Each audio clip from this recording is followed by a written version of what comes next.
Afternoon and welcome to the 2:45 session. We're glad to have a good crowd in here. This is Building Educator Capacity, Professional Development for Teachers Using Mobile Devices. And I see this slide in here that I'll leave up for just a minute so that you might navigate to this so we can hear from you after the session. It looks like there's a prize in it for you, so I'm sure you want to get that down. Okay, again, this is tackling the challenges to expanding mobile learning. I'm your moderator for this next hour. I'm Kathy Raines. I'm the Supervisor of Technology for Decatur City Schools in Decatur, Alabama. You have a great panel before you.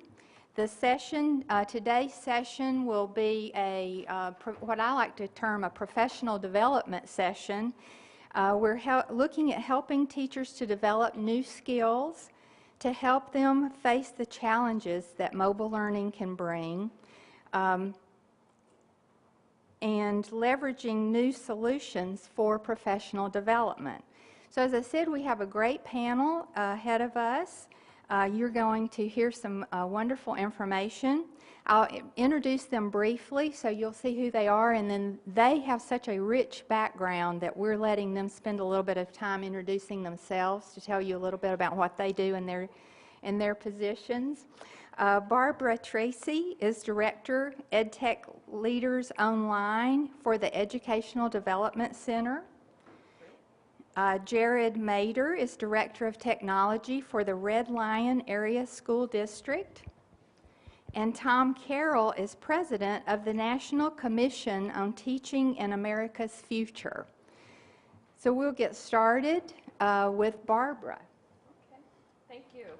I am so happy to be here, and I will tell you a little bit about EdTech Leaders Online and how we ended up being here. But it's really great to be following the plenary where all of the speakers were talking about the human infrastructure and the need for professional development. So it's great to follow that up because that's been the focus of the work that I do at EDC, where EdTech Leaders Online is a program that works with state departments of ed, with school districts, with colleges and universities, with regional centers, with any organization with an educational mission to help them build an online learning program that meets their needs. And so we've been preparing teachers to teach online and to build online learning programs that then they can deliver to other teachers or administrators to deliver online learning to administrators. And we've been doing this for about 12, 13 years with a catalog of courses in a range of different subject areas and grade levels. So recently, as mobile learning and cell phones and stuff like that started exploding, we started getting questions from the organizations that we were working with. Can we provide training to help teachers in the beginning stages, several years back, to use cell phones in their classrooms? So we started to develop some content on that, and there's a course that we developed. We're training organizations to build their own programs. So these are courses for teachers. To be honest, most of our courses are content courses. They're courses in math and literacy and other subject areas. Very rare have we developed a course that's focused on technology. But somehow mobile learning and cell phones just felt different. And too many people were asking us to help to provide some training and let them build cell phone programs that could use mobile devices in their schools and provide that training. The training is delivered online. So all of our courses are web-based, and teachers have been learning in the environment that then they would be delivering their content. So it led to, and maybe you can go to the next slide. I can't tell. Oh, okay, go back one. Okay, so before I get there, just as long as we're there, the training that people asked us for was training to help teachers integrate cell phones into their classroom. So we talked about, the presenters at the last session talked about project-based learning and how important that is. All of our courses are project-based. So of course, the course that we developed, the first course that we developed on using cell phones in the classroom culminated in teachers trying to figure out how they were going to apply what they learned in their classroom with a project, using the tools and using the strategies at least some of them that they learned in the course. So this is, again, an example of what that looked like. Now, of course, with the proliferation of smartphones and tablets, we've been asked to move on and create training for teachers and administrators on using smartphones and tablets. But the funny thing is we've had lots of debates among ourselves and with our participants, you know, do we still need a cell phone course, or is everybody going to be using tablets and smartphones? But I know this will get to the conversation, but resoundingly, people have said keep updating the course on cell phones. So because there are still many schools and many BYOD programs that teachers and students are just using feature phones and are not accessing smartphones, and also when you look internationally. So we're going in both directions. But if we go on to the next slide very quickly, not only did people ask us, how can you help us help teachers use cell phones and now smartphones and tablets in the classroom, but also how can you optimize the experience? So even people who were trying to learn online, maybe not about cell phones, but they were just taking online courses, they wanted the experience to be accessible on the mobile device. So we started looking into how we can optimize the experience, even if everything is web-based and you can get it on a smartphone. It's still, if the browsers and the content is not designed for access on a smartphone, it's going to decrease the experience and make teachers not, or administrators not want to learn on their cell phones. So the second track we started pursuing was, how can you optimize the experience? So we've,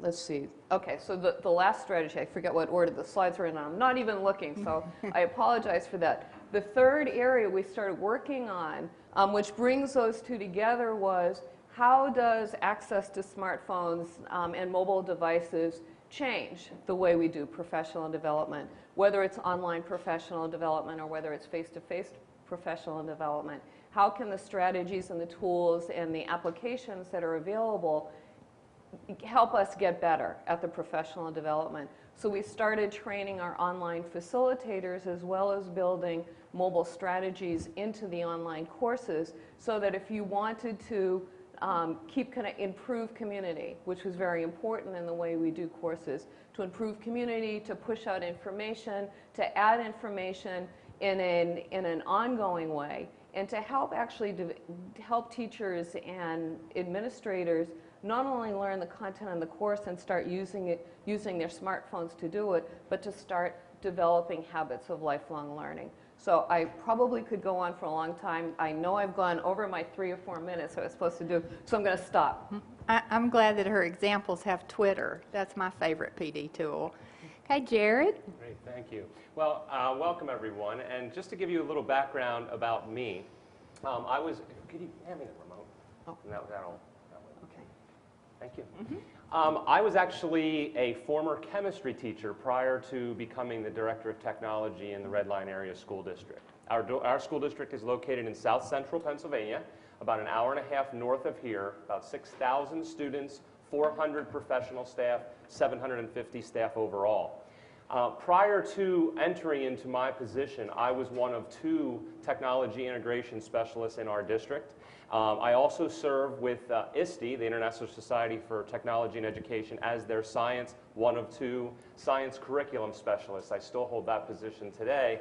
If you are an ISTE member, you may see some articles in Learning and Leading, their flagship magazine, on the very idea of how to integrate technology into the science field. So the professional development arena is something that I have really been in really the heart of hearts of my job. Now I cover, as the Director of Technology, I cover both infrastructure and professional development. I am the only certificated person in our district that is able to provide that level of professional development. So it does laid in a heavy burden to be able to provide that, and in a district that is 144 square miles, and we were talking earlier, it's about 50 linear miles to be able to make it to every building.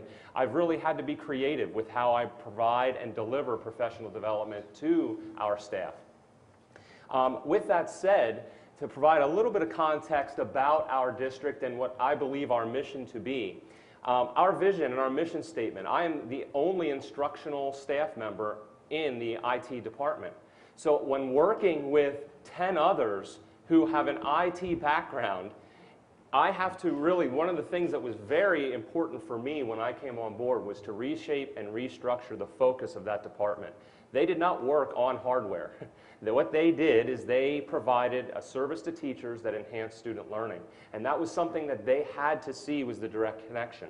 So my staff is paramount in being able to provide an effective professional development model because how many teachers are in here in the room right now? Okay? Many times, and in many districts, this is still the case, it's an us versus them mentality. It's the IT versus the teachers, and that is something that I see as a pivotal role in an organization such as mine, that I need to be that emulsifier. I need to be that agent that allows the two parties to work together, because in order for a personal devices program to be able to be implemented, you are going to need to have your teachers and your IT staff on the same page. And so some of the things that I'll be talking about is how we made that happen. We also made sure that as we brought our devices on board, we made sure, and this just to give a little bit of background about our district, we had 0 wireless connectivity in our district when I came on board 5 years ago. There were a few Apple airports scattered around. So the first thing that really rang true to me from this morning's sessions was the infrastructure piece. My network manager and I climbed through all of our ceiling tiles and ran 5 miles of network cable, literally 5 miles of network cable to put in the infrastructure that we needed in order to be able to provide the service to our teachers. Once that was done, now the hard work begins, which is the professional development piece. But in order to do that, one of the philosophies that I have as a professional developer is that I truly believe that our staff need to be able to use technology personally before they begin adapting it professionally in their context. So the first thing that I did, when I first started in the technology integrator role, I had to fight to get a digital photography course introduced into our professional development catalog. And I had to fight it because our former technology director, and no disrespect, but his response was, well, aren't they just going to come in and do their photo albums for their home photos and their family albums? Yes, that's exactly what they're going to do. And that's what I want them to do, because if I can get a teacher who is sound with solid pedagogy and an effective instructor, if they can see how that works within their personal context, then it's going to be a far stretch for them to see how they can do it with a frog dissection lab.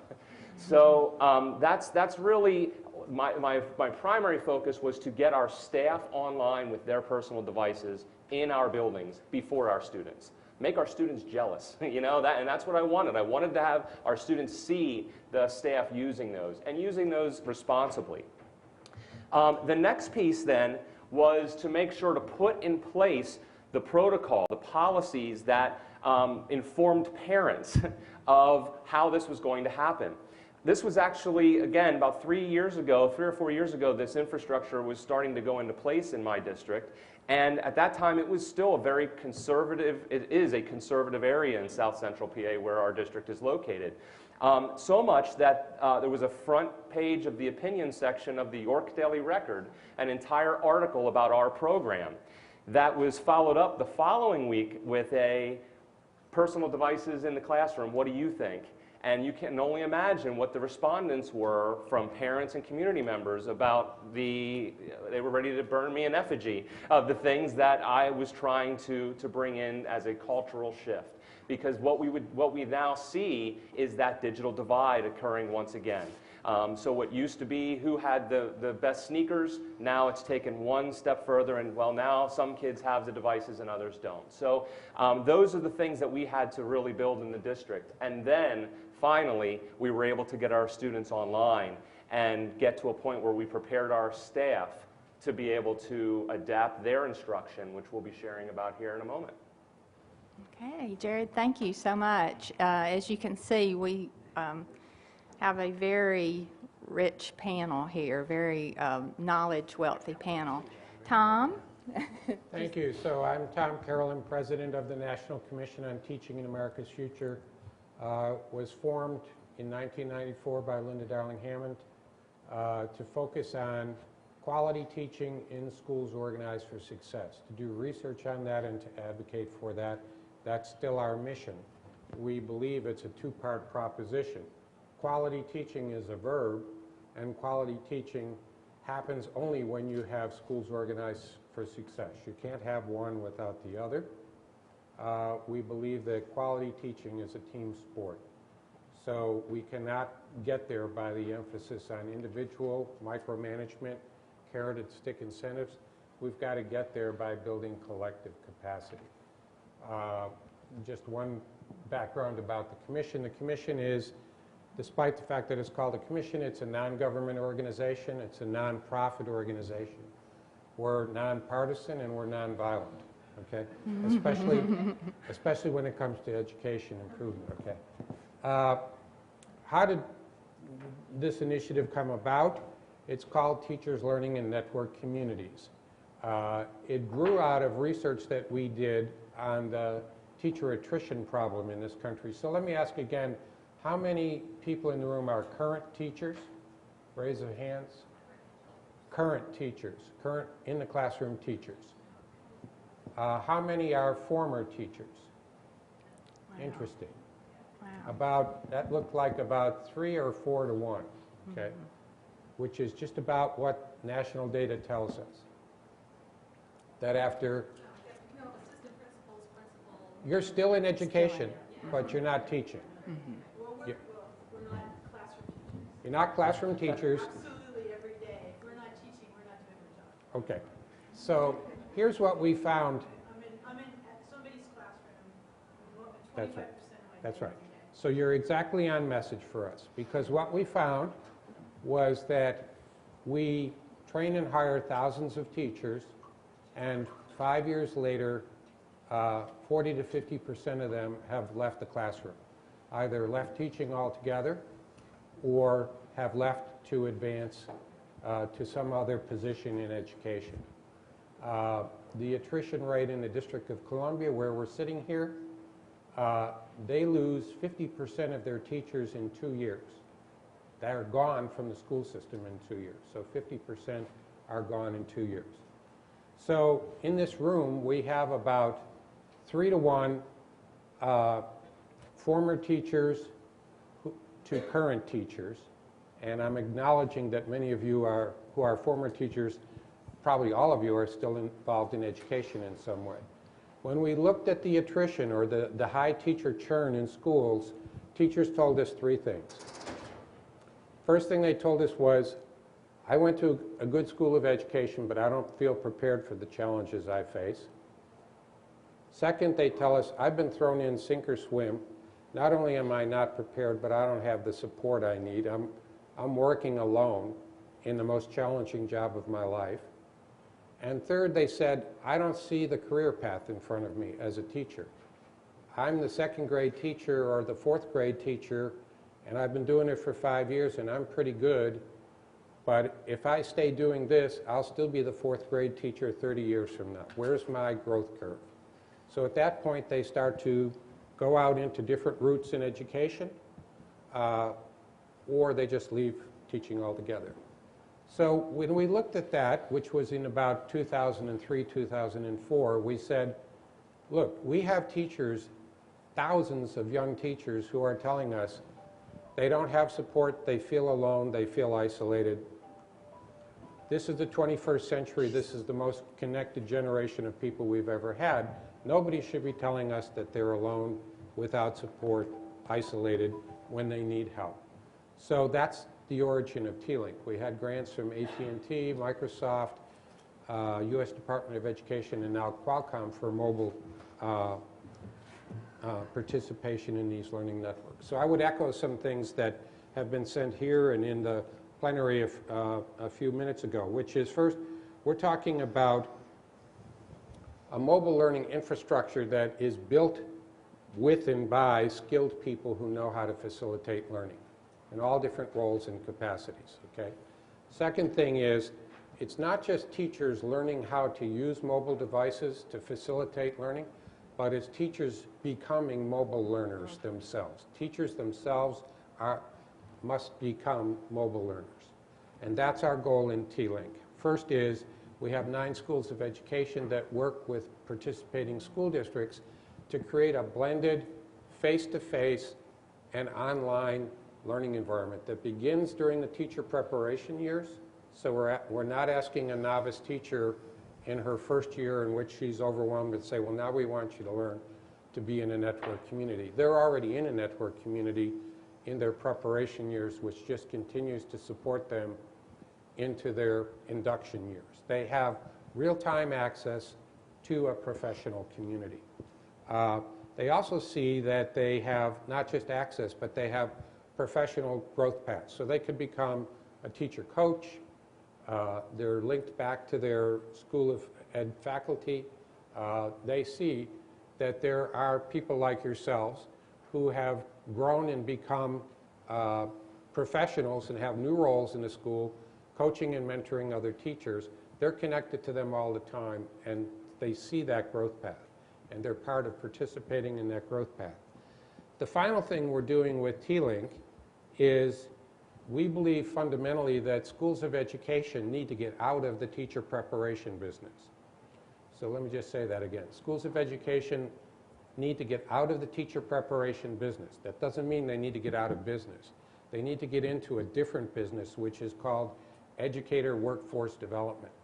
They need to be part of that continuous professional learning ecosystem that was discussed in the earlier sessions today, where they're constantly involved in supporting the growth of educators throughout their career, from induction to professional growth to accomplished teaching.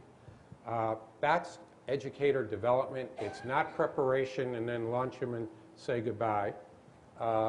It's constant engagement with the workforce they're developing. And that T-Link allows them to do that in 2 ways. One is, in those bullets up there, in workforce development, they stay connected to their graduates throughout their career. So that there's no longer this support for this School of Ed claim that says, we can't stay connected to our graduates, we don't know where they are. No one should say that in an age where you can pick this up and be connected to anybody you want to be connected to. Second, those schools of education then in educator development mode have real-time feedback about how their graduates are performing and what they need to do to improve their program of educator development so it becomes continuously stronger. So those are some of the directions we're headed in with T-Link.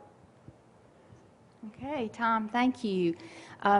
Tom led a great segue into our questions because I think he covered just about all 3 topics and what he's doing and planning. But I have 3 questions that I will ask our panel, and I'd like for you to develop questions as we go along. We hope to have time at the end so that you can ask the panel your questions as well. The first is about professional development for teachers to allow them to better leverage devices. So what kinds, and we'll direct this one to Jared first, if that's okay. What kinds of professional development do our teachers need to leverage mobile devices in the classroom? And what are the most effective delivery and support mechanisms for that PD? Well, I will tell you, one of the most dangerous things that I see when I work with teachers, and I should also mention that as I was working with the ISTE, I've consulted with really thousands of teachers across the United States and over in the Middle East as well. And the most common flaw that I see, the most common error that I see happen is we as teachers, and guilty as charged sitting in front of you, become so enamored with the technology that we sometimes put that first and we say, how do I make that fit into my curriculum? Or how do I make that fit into what I want my students to be doing? And so one of the things that I see as a foundation of changing or flipping that model is never putting the technology first, but rather identifying, and I truly believe in a systems thinking of instructional design, identifying the instructional problem and then finding the technology that will best fit the solution. And so I begin my professional development with my staff, administrators included, and in fact administrators first, with really calibrating with one another about what good and effective technology integration looks like. And so I know we all speak the same language in here, but I would venture to say that we may not have the same definitions. And so just as a quick example of that, right now we are performing a PowerPoint presentation in front of you. Is that an example of technology integration? If you think it is, raise your hand.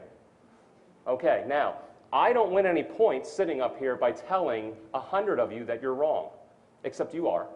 And the reason you are is because on my continuum, the district continuum that we use of technology integration, that is tier 1. It's observing. It's modeling. When I was in teacher school, modeling was an effective instructional strategy to teach students how to use a technology. So I, as the classroom teacher, am modeling the effective use so that one day, when they begin to use some type of presentation software, they can do it as well.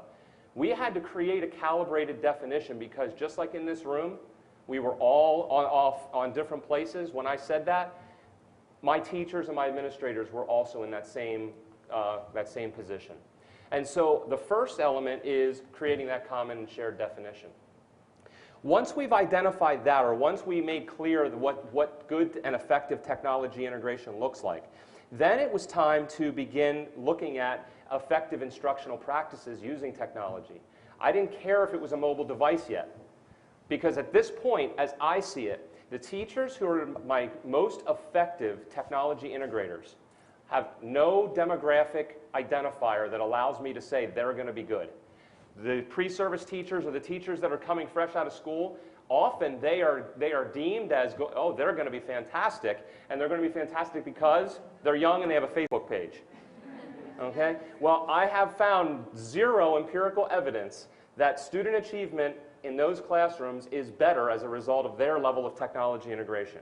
Give me a solid instructional leader, someone who understands good best practice, and they will see how to use technology in an effective way. So once we get those myths dispelled that it's not going to be the youth, and make sure that we're sharing in the common definition, and I shouldn't say it's not going to be the youth, it doesn't have to be the youth. The next thing that we then need to move to is a shift in mindset that we have to be the experts in the room. So often, I mean, I knew every day that I walked into my chemistry classroom that I had forgotten more chemistry than my students ever knew at that point, no matter what day it was. But what I had to realize and what I have to share with my teachers is that they may not be the experts in the room when it comes to technology. They better be for their content, but they may not be for technology. So they have to understand that they're going to have to relinquish some control. And that's hard as teachers and as educators. And so in doing that, the next part of our professional development focuses on reorganizing your instructional design to a project-based focus that is vague in product. Giving students, that's the power of technology. It allows students, and I'll just tell a very short story. A physics teacher in our senior high school used to do packets, you know, where you would go and fill out a packet of the whole experiment that you were conducting, and you would fill it out, staple it together, and put it up on the front. And he changed or transformed that entire experiment to tell me what waves do. So he noticed that students were out in the hallway with it was either an iPod Touch or an iPhone, but they were recording with a device. And when they turned in their product, all it was a music video with lyrics that they composed, explaining and showing, because they had a slinky out in the hallway, showing what waves do. What he did was he flipped that assignment. He turned it into the students choosing the product that they wanted to make. 2 of the 3 students that were in that group are now sound recording majors in college. They're not physicists, okay, but they learned physics. They could probably still sing that song. They learned physics through the dimension that they learned best through. That's really the third element. Now it's time to talk about mobile devices. I mean, in reality, we are now ready. If we don't do any of that, if we go in and we start talking about these are the devices you might see, and here's how you're going to manage them, we all know it's deer in headlights, it's intimidation, and they aren't prepared to be able to go into that classroom and be able to release them to their students. So now we talk about management. We talk about how to identify what students are on task, which ones aren't, how to determine if they're trying to circumvent our filtering. Okay, we talk about how to make sure that they are appropriately using their device and how they can technically support them in the classrooms by empowering those experts, which are their kids, to help one another. Okay, thank you. Barbara, you want to add? Sure. No, that was really great, and everything that you described, the process that the teachers go through in the training, those are the kinds of things we try to capture in the online courses that we're providing. I mean, and you really need time. So what do, you know, in terms of what professional development do teachers need, or administrators? And we're going to start working with administrators, and I'll tell you a little bit about that separately.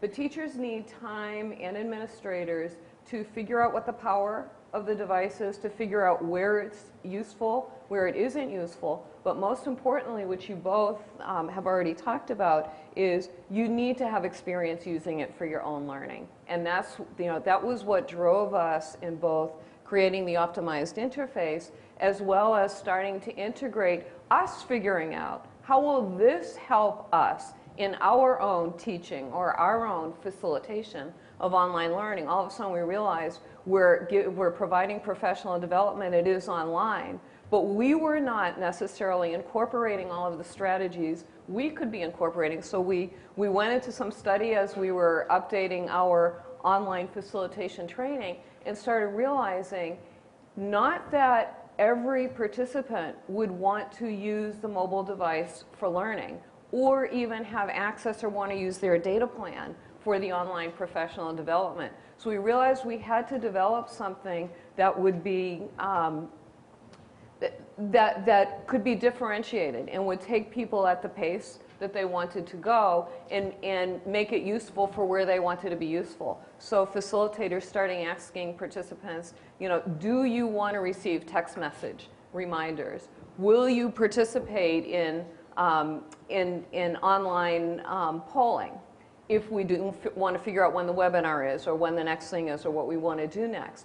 And only a percentage of the teachers would say they wanted to participate that way, but we exposed them and we started bringing in Twitter feeds into the online course environment so that they could start to see, you know, you could access it on a computer, but you also could access it on your mobile device. So our goal was to start to get educators using the mobile device in context. If they were using it in their learning, then they may extend it. They would understand how to use it with their students. And you know, everybody knows the quote, teachers teach as they were taught. So if you're going to help teachers or educators start using the device, first, like you're saying, they have to understand, it has to be incorporated into their own learning. And they have to really feel the power and see what it means to be able to pick up some information or to get a reminder and what that does in between when you can't get to the computer. So I think one of the most important things in terms of the professional development that educators need is they have to be using their device for learning. They can't learn about the device. And we had to do that to ourselves. All of a sudden we realized we had to really figure out those strategies for professional development that incorporated the mobile device so that we could teach other people about it. Okay, and Tom? So let me just reinforce that again and say again what I said earlier, which is to leverage the use of mobile devices in classrooms or in school settings, the teachers themselves need to be mobile learners, Right. is what we're saying here. Yeah. And they learn to be mobile learners in their school of education, in their preparation programs, so that when they enter a school, they're already a mobile learner. They already understand that being connected to their colleagues, to their peers, is a powerful learning tool for them. That they have real-time, all the time, access to people and support, professional people and support when they need it. So it's not just Facebook. This is an online blended professional community that, flipping it around, that teacher coaches and mentors don't always have to be face-to-face in the classroom to help these novice teachers. They can be connected in a professional community all of the time. Once teachers are practicing that way, they understand that their students can also learn that way. Some, again, what we heard in John Seely Brown's comments about a peer culture. If teachers are in a peer culture of other teachers at different stages of their career and they understand that's enabled and they practice in that culture with mobile devices, they'll understand the power of that for their students. Now, having said that, I do want to raise one flag, which is the challenge that we are encountering to bring your own device. I think we can talk about this as much as we want, but it goes back to, I think, probably something that Christine was saying about developing a more integrated system that we just don't have right now to make this possible. I spent some time last week in a major urban school system in the Northeast Corridor that I won't name, but its initials are NYC. Okay? And so you have schools in that district where students arrive with this at the door. Before they go through the metal detector, they have to check this device, put it in a locker, and pay $1 a day to check it. Okay? So now you're a teacher in the classroom saying, how am I going to leverage the use of mobile devices when all the mobile devices are in a locker down the hall at the entrance, locked up? And students who are in low-income situations, $1 a day to check your iPhone, that's a lot of money. Okay. So we, as a community here, need to get serious about the fact that I can turn this on right now and use it in this hotel. I could link to the hotel's network. I can link to the conference network. I can get online on Amtrak, in any hotel in the country, Starbucks, any hot point. But if I walk into a school, I'm in the last century because I had to turn this off. That, you know, we keep talking about it, but we don't crack it. And until we crack that, we're just shoveling sand here. Okay, thank you, Tom.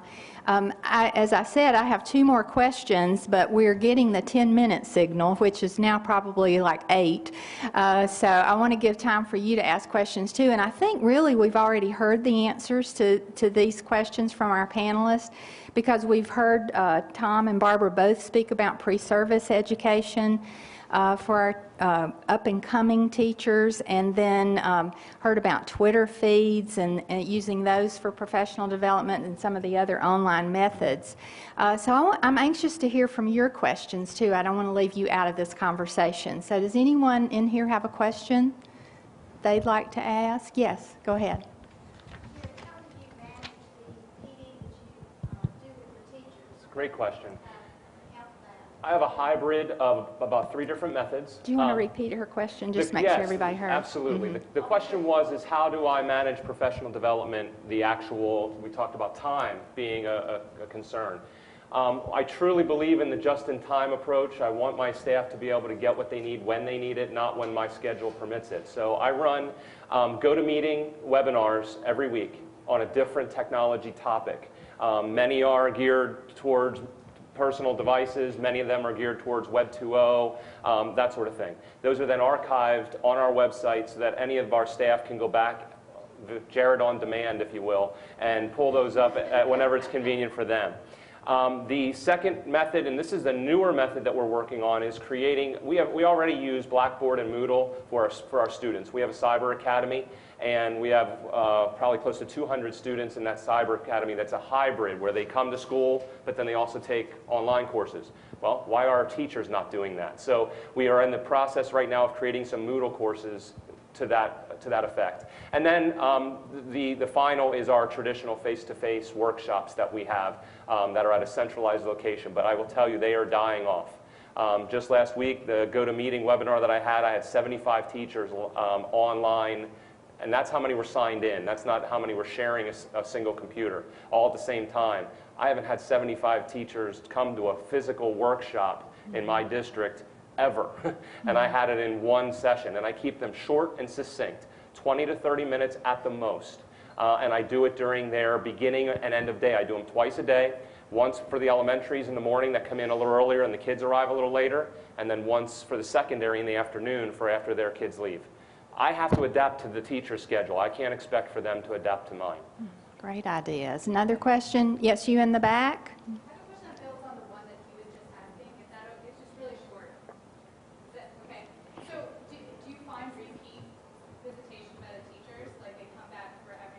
Yeah, oh yeah, I have my stalkers. Yeah. Okay, Absolutely. and back here.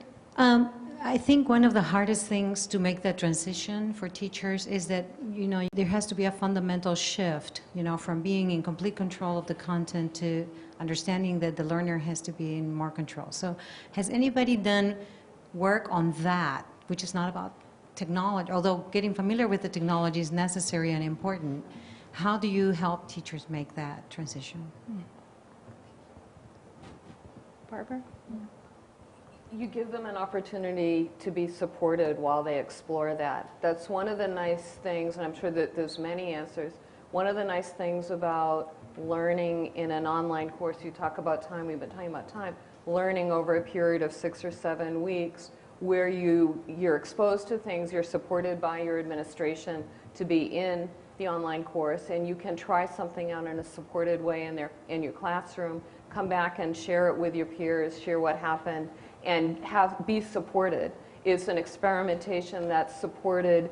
You're in it because it's something that's being run by the administration of your school district. And you just need time to be able to have a peer group. We talked to, Tom and Jerry both talked about learning communities. I mean, it's very important to have it be able to be institutionalized and that you understand that it's okay if it doesn't work. And that you just have to try it. And the modeling is so important. So if it's modeled in the way you are trained, in the professional development that you're in, if you're in an online course and the facilitator themselves admits, this is really the first time I used Twitter and tried to incorporate it into a course, so give me feedback, and models that kind of experimentation, then I think that's one way they can be supported. It's going to be scary, but you have to know and be prepared that it might not work and that's going to be okay. We'll all, people will survive. I like that so I would support. say- We have another. Could I just say, I would say we can prepare and develop teachers all kinds of ways to do this, but in the end, the culture of the school wins.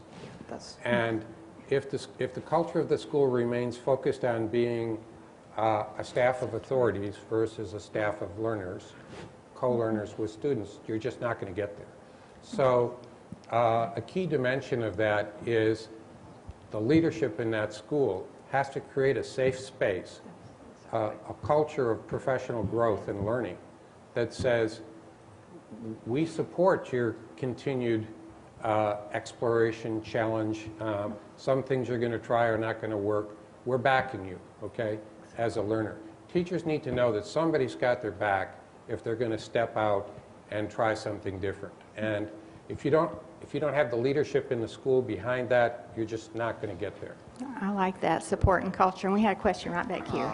I'm Joe Phelan from Excitement, which is part of the Thinkfinity Consortium that was mentioned this morning, funded by Verizon Foundation.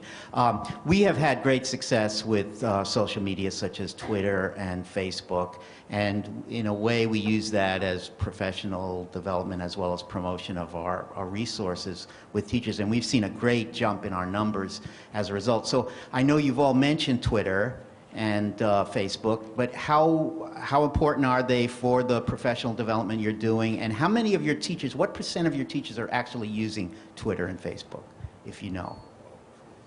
Well, I can probably speak to that. Or go ahead. No, go ahead, and then I'll follow up. Okay. We have a significant, our senior high, talking about administrative leadership, our senior high administrators required all of their staff to create Twitter accounts and begin following the administrators. And they use that as a one form of communication. Many of our teachers have then added, we have 4 different Twitter accounts as a district for athletics, for construction facilities, for the main district, and then for my technology department.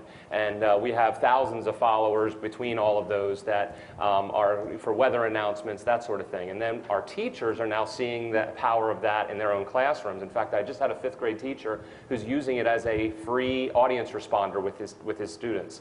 He created their Twitter accounts for them, and he follows all of those accounts with his class account, puts it up on the projector, And he now uses it instead of a social media, he uses it as a way for displaying back channeling that's occurring in the classroom. So I'm starting to see, on the ground, I'm starting to really see teachers think creatively about how they can adapt these technologies, going back to that point of not being enamored, but finding a problem. I couldn't buy him audience responders, so he chose Twitter as a vessel with which to use. Okay. Yeah. Barbara, do you want to add to that? If this, If your question was how many of our teachers, young teachers, are using Twitter or Facebook, I'd basically say all of them are. If you go to Jared's question, how many of them are using them for professional instructional purposes, it's a very small number. So that's I think really your question. And so then that becomes the work that you're talking about here, which is how to enable them, empower them to see, well, in my social network, what I'm doing is I'm actually a learner. I'm using Twitter and Facebook to learn and to collaborate. I'm actually doing that all of the time. Somehow when I go in the classroom, now I have to be an authority and no longer a learner. You're shifting back to, now you're going to be a learner in the classroom and you've got the tools, you know how to use them. Now we're going to figure out how to use them professionally and effectively for learning.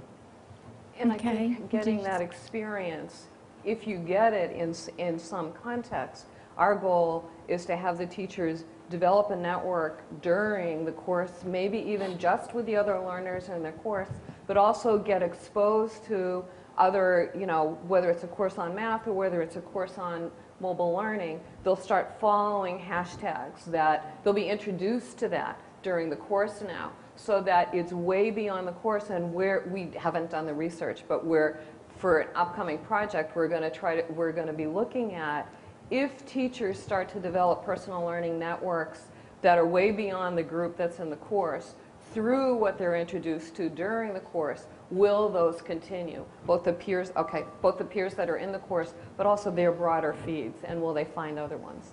Okay, and I think you had a question here. Yeah, I just classroom teacher and then also in charge of instructional technology integration, and just wanted to see if you agree. I think we all would probably have the community of continued learning, but I would like you guys to address, if you would, especially with today's tough budget times, and at least in our school system, some things are paid for professional development with technology.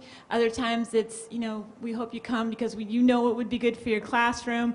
Is the funding and backing by the administration financially for this kind of continued learning, professional development for teachers, is that a key part of making a program like that successful? So I would say a couple of things. One is, we have to, this is a time to invest, not to retrench. Okay, so school leaders that are smart right now are figuring out that they need to invest in their teacher workforce. And there's a recent article in CNN, I think, yesterday, that teacher hiring is kind of turning and coming back up. Now the investment needs to be in their professional development. I think, though, we have to go again towards what Jared is talking about. Once teachers are in schools, we don't have the time and the resources for teachers to be teaching over here and doing professional development over there and paying for professional development over here, which often is poorly connected to what the teacher's doing in the classroom. It now needs to become simultaneous growth, teaching that is embedded professional development for teachers, so that the very process of teaching and working with students on learning becomes a learning enterprise and a growth enterprise for the teachers. So we're not paying separately for something that teachers could be doing while they're actually teaching. And in terms of that, one of the early questions about teachers learning from students, I would just refer you back to the work of Dennis Harper and Generation Y, and now it's Generation Yes. How many people know about that? That was funded by a U.S. Department of Education Challenge Grant in the 90s, in which it said teachers, what they found was that when you put teachers in a room together in a professional development setting like this, a lot of teachers in a room, you're You're going to learn to use the technology. It rarely worked well because teachers did not want to make mistakes in front of their peers and say, I just don't know how to do this, all right? I don't get it, okay? What they did find was that teachers in their own classroom with their students were willing to turn to students and say, help me do this. Just like help me run the projector, help me make this computer work, okay? Help me use this. So they created actually teams of students in schools that were teams that mentored and coached teachers in the use of new software applications, debugging computers, and so on. It's very effective. They are at very large scale now, and they're international. So take a look at Generation Yes. They have a model for students mentoring teachers. They become co-learners. Teachers and students are co-learners. So you're talking about teaching teachers a different mindset rather than Yeah. teaching them. Okay, I think we have time for one more question. Do you want to ask your question? Okay. My question is really about outcomes. Sorry to bring it up. And how you define it. I mean, I heard you say a lot about, you see teachers and practitioners using technology in more creative ways. I assume that's one of the outcomes you look for. But could you sort of give us a sense of how you're thinking about that? And then, and part of what I'm struggling with is, are we trying to use these devices to help young people learn differently, or are we trying to improve academic and other student outcomes? And so I would like to hear what you're seeing with regard to those two things. I think I've heard a lot about learn differently, but I think I want to hear more about academic and other student outcomes. And then sort of connected to this is, how have you all marketed this, for lack of a better word, to practitioners, as a better way of connecting to kids? Yeah, I think I heard a question for each of you in there. So look, I would just jump in and say it's both. It's learning more in academic, but it's what we're concerned about. Some people are calling it deeper learning. So we want students to learn more. They need to know more, but they need to be able to do more and create more to be competitive in this economy. And schools have been really good at helping students to learn more, to know more. What we need to use these tools for is to help them to do more and create more.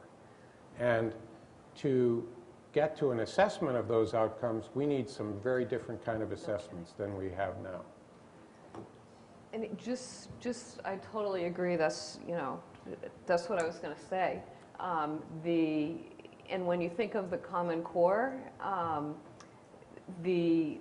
something that may not be on the tip of everybody's tongue, but actually there are media and technology standards that are infused throughout both the math and the English language arts Common Core, every single standard, and some standards on their own. And there's a reason for that. I think the designers believed that was going to support deeper learning. And what are we doing to help students address those media and technology standards? And so I think that's what we're talking about with the educated professional learning with these devices. They have to learn how to use them themselves. And when they do, they will be able to help their students use it to support deeper learning. That's a perfect segue to, you asked about academic performance. Yeah. And if you look at the Common Core and you search the math and literacy for the word technology, you'll find it appearing about 3 times. If you search for create, prefix, C-R-E-A-T, collaborate, solve problems, whatever you want to find, you search, you will find hundreds of opportunities for those experiences to be created addressing those Common Core standards. And as a result, what better way but to use the technologies, mobile technologies or the like, to be able to have your students meet those benchmarks through that. Now, you asked a second question or a first question about how to hold teachers accountable. I was paraphrasing a little bit. Is that what you were saying? How to measure?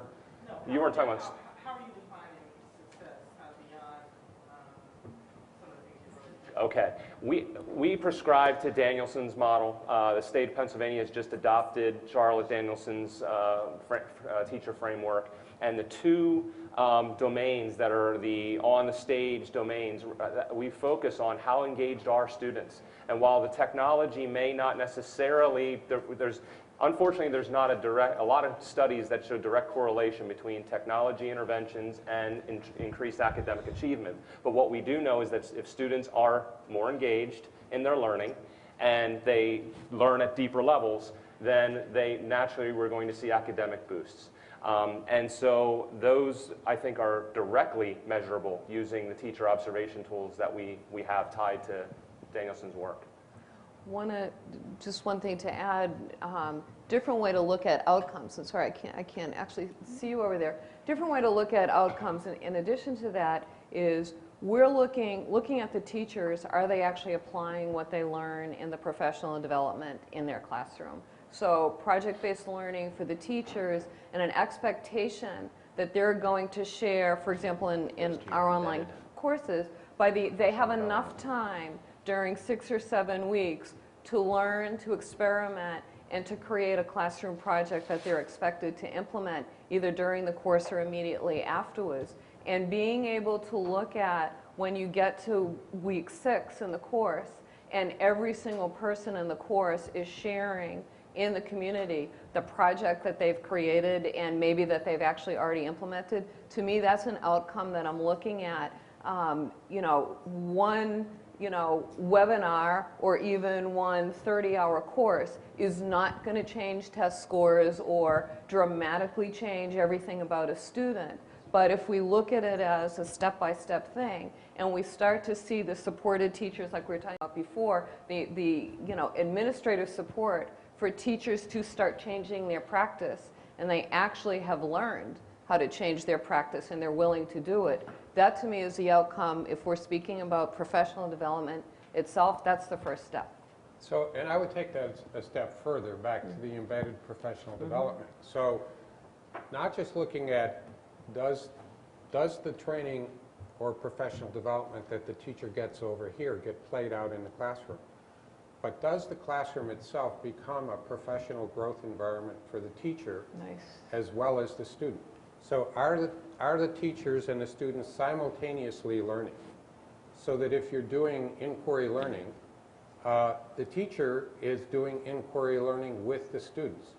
That the teacher has not designed a project for the students where the teacher knows what the answer is or what the outcome is, but the teacher is taken on a challenge in which the teacher herself is going to learn with the students, embedded in the learning process.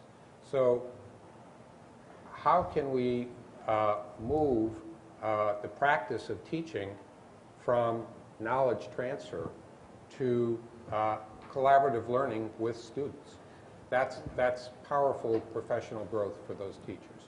So I have to throw in one follow-up to that. I was at a recent event where I heard Will Richardson talking about teacher development. And he said, actually, the name for it should not be professional development, we all say PD, but personal discovery. And that if teachers looked at, or professional discovery. So if we look at the process of professional development, not that teachers are getting developed, but they're actually learning how to discover what they need to do and inspire that kind of approach in their students. So I think that's a follow-up to what you were saying. No matter what, I loved what you said, Tom. So, it's I think what we've heard is that professional development needs to be exactly what we want our teachers to be doing for our students. It needs to be engaging for them, exciting. We need to bring in mobile devices, use online learning for them. Your go-to-meeting ideas are great. I was jotting notes as fast as I could too. It's a great session. I hope that you've enjoyed it. We thank you for attending. And I want to take you back up to the very first one where, don't look at this, it'll make you dizzy. But I realized that this slide was at the very beginning and you may need it again now. So just make sure that you see that. But thank you so much for coming, and thank you to my timekeepers in the back, and we appreciate you being here. Enjoy the rest of the conference.